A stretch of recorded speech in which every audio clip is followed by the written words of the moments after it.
ആഭ്യന്തര യുദ്ധം രൂക്ഷമായ സുഡാനിൽ വെടിനിർത്തൽ 72 മണിക്കൂർ കൂടി നീട്ടി. സൈന്യവുമായി ഏറ്റുമുട്ടുന്ന അർദ്ധസൈനിക വിഭാഗമായ റാപ്പിഡ് സപ്പോർട്ട് ഫോഴ്സും വെടിനിർത്തൽ അംഗീകരിച്ചിട്ടുണ്ട്.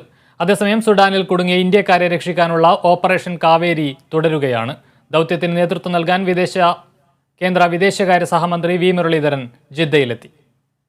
അമേരിക്കയുടെയും സൗദിയുടെയും മധ്യസ്ഥതയിൽ നടന്ന ചർച്ചയിലാണ് വെടിനിർത്തൽ നീട്ടാനുള്ള തീരുമാനം. ആഭ്യന്തര കലാപം ആരംഭിച്ച ശേഷം ഇത് 3-ാം തവണയാണ് വെടിനിർത്തൽ പ്രഖ്യാപിക്കുന്നത്. സൈന്യവുമായി ഏറ്റുമുട്ടുന്ന അർദ്ധസൈനിക വിഭാഗമായ റാപ്പിഡ് സപ്പോർട്ട് ഫോഴ്സും വെടിനിർത്തൽ അംഗീകരിച്ചിട്ടുണ്ട്.